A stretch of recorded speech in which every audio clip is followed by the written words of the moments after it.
या राजनीतिक संगठन या जाति के संगठन जा जा के चेकिंग करें और वो देखें और वो पुलिस का काम करें, तो ये तो एक कानून के राज का फेल होने जैसा है।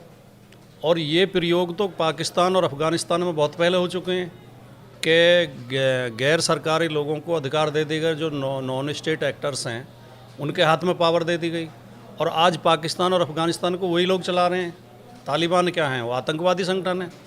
पाकिस्तान भी आतंकवादियों के हाथ में है। पाकिस्तान के जो शासक हैं उनकी कोई हैसियत नहीं होती आतंकवादियों के सामने, सारे निर्णय वो लेते हैं। तो क्या हम इस देश को पाकिस्तान जैसा, अफ़गानिस्तान जैसा बना देना चाहते हैं, जो धार्मिक और जातीय संगठनों को ये अधिकार दे रहे हैं कि वो जाके चेकिंग करें?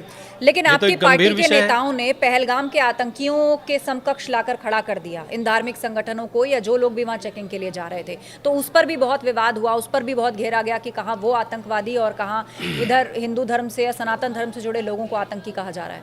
नहीं, एक उद्देश्य तो दोनों का एक ही है, धार्मिक पहचान करना।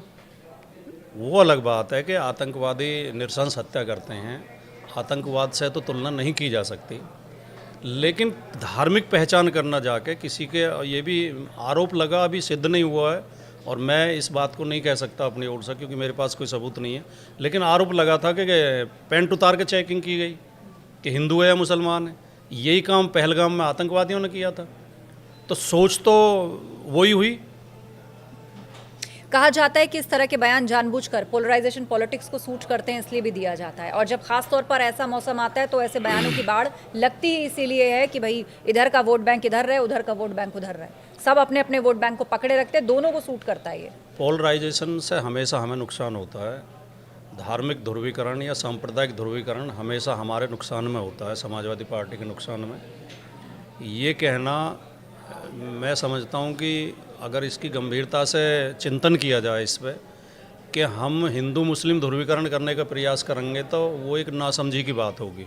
हिंदू मुस्लिम ध्रुवीकरण में हमेशा हमें नुकसान होगा। हम तो हमेशा ही हिंदू मुस्लिम भाईचारे की बात करते हैं, एकता की बात करते हैं, आपस में मेलजोल की बात करते हैं। धर्म के नाम पर ध्रुवीकरण का प्रयास हमेशा भारतीय जनता पार्टी करती है। 2080 की बात हमेशा भारतीय जनता पार्टी करती है। और तरह तरह के आरोप मुस्लिम समाज के ऊपर भारतीय जनता पार्टी लगाती है। कभी उन्हें पाकिस्तान भेजने की बात करती है, कभी कहती है सारे आतंकवादी होते हैं, कभी कहती है देशभक्त नहीं होते, देशद्रोही होते हैं। हम कहते हैं भारत के सभी नागरिक देश प्रेमी हैं और सबको मेलजोल के साथ रहना चाहिए। तो ये धार्मिक ध्रुवीकरण का प्रयास किया जाता है, लेकिन वो करती हमेशा भारतीय जनता पार्टी ही है। हम तो उससे बचने का प्रयास करते हैं। ये भी कहा जाता है कि जानबूझकर साधु संत समाज को निशाने पर लिया जाता है ताकि मुसलमानों को खुश किया जा सके। उनको लेकर कभी कहा जाता है कि ये तो व्यापार कर रहे हैं। और अभी हाल ही में अखिलेश यादव ने कहा था under the table Dhirendra Shastri जो है वो पैसे लेते हैं। आपने भी उस बात का समर्थन किया? नहीं, पहली बात तो मैं ये स्पष्ट कर दूं कि किसी साधु संत के खिलाफ बोलने से या किसी धार्मिक कृत्य के में बोलने से कोई मुसलमान खुश नहीं होता है। मुसलमानों में भी दो तरह के लोग हैं, हिंदुओं में भी दो तरह के लोग हैं। कुछ कट्टर लोग हैं, कुछ उदार लोग हैं, कुछ अंधविश्वासी लोग हैं, कुछ वैज्ञानिक सोच के लोग हैं, तर्कवादी लोग हैं।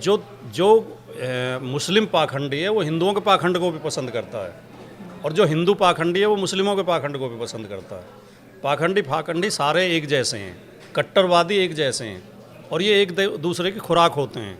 जब मुस्लिम कट्टरवादी कोई खराब बात कहता है उससे हिंदू कट्टरवादियों को लाभ पहुंचता है, और जब हिंदू कट्टरवादी मुसलमान के खिलाफ बोलते हैं तो उससे मुस्लिम कट्टरवादियों के खिलाफ लाभ पहुंचता है।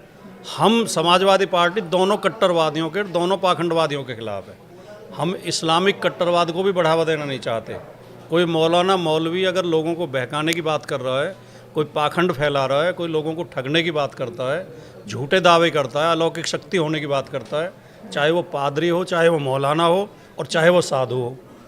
आज के युग में, क्योंकि हमारा संविधान भी कहता है कि हमें वैज्ञानिक प्रगतिवाद के रास्ते पर चलना है, हमें तर्कवाद के रास्ते पर चलना है, तो देश को पाखंड से, अंधविश्वास से, रूढ़ियों से निकालने की बहुत ज़्यादा ज़रूरत है।